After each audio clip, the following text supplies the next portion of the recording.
नमस्कार, स्वागत आहे तुमचे आमच्या चॅनलमध्ये। आवाज महामुंबईचा, शोध बातमीचा, कौल मनाचा। चला तर मग आमचे चॅनल शेअर करा, लाईक करा आणि सबस्क्राइब करा। धन्यवाद। फळे पिकांच्या निर्यात वाढीसाठी क्लस्टर निहाय नियोजन करणे आवश्यक, फलोत्पादन मंत्री भरत गोगावले यांची ग्वाही। राज्यात उत्पादित होत असलेल्या फळे पिकांची निर्यात वाढवण्यासाठी समूह विकास केंद्र क्लस्टर डेव्हलपमेंट वाढवण्यात येणार आहे।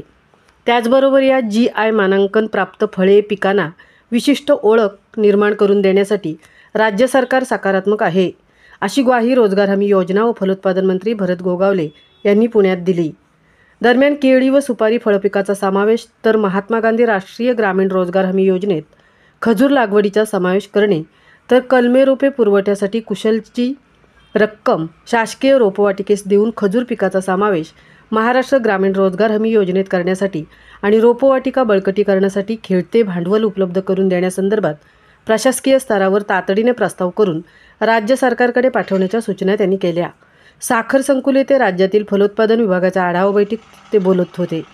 बाळासाहेब ठाकरे कृषी व्यवसाय आणि ग्रामीण परिवर्तन प्रकल्पाचे संचालक डॉक्टर हेमंत वसेकर, फलोत्पादन संचालक अंकुश माने, एकात्मिक फलोत्पादन अभियान संचालक अशोक किरनाळी, विस्तार व प्रशिक्षण संचालक रफिक नाईकवडी, कृषी प्रक्रिया व नियोजन संचालक विनयकुमार आवटे, आत्मा संचालक सुनील बोरकर तसेच ठाणे, नाशिक, छत्रपती संभाजीनगर, लातूर विभागाचे विभागीय कृषी सहसंचालक उपस्थित होते।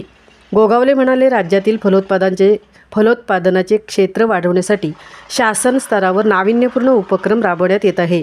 कोकणामध्ये सुपारीचे उत्पादन मोठ्या प्रमाणात होते, मात्र या पिकाचा भाऊसाहेब फुंडकर फळबाग लागवड योजनेत समावेश नाही।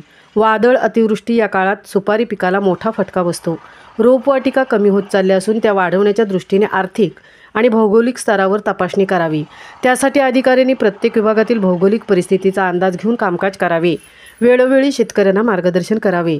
शासकीय रोपवाटिकांमधून शेतकऱ्यांना दर्जेदार कलमे रोपांच्या उपलब्धतेवर अधिक भर देण्याच्या सूचनाही त्यांनी यावेळी दिल्या। फळे पिकांचे उत्पादन वाढले तरच महसूल वाढेल। मंत्री महोदयांनी राज्यभर अभ्यासाद्वारे सुरू केले असून प्रगतिशील शेतकऱ्यांच्या बांधावरती भेटी देत आहेत।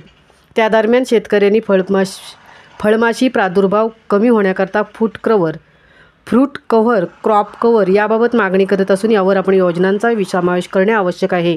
नोकरीला पर्याय म्हणून युवकांनी फळबाग लागवडीकडे यावे, यासाठी काय उपाययोजना आणता येईल याचा अभ्यास फलोत्पादन विभाग करत आहे। देशात फळबाग लागवडीत महाराष्ट्र अन्य राज्याच्या तुलनेत आघाडीवर असल्यावर तरीही युवकांचा सहभाग वाढीसाठी आम्ही प्रयत्नशील असल्याचे ते म्हणाले। आवाज महामुंबईचा चॅनलसाठी प्रकाश कदमसह तृप्ती भोईर, पुणे।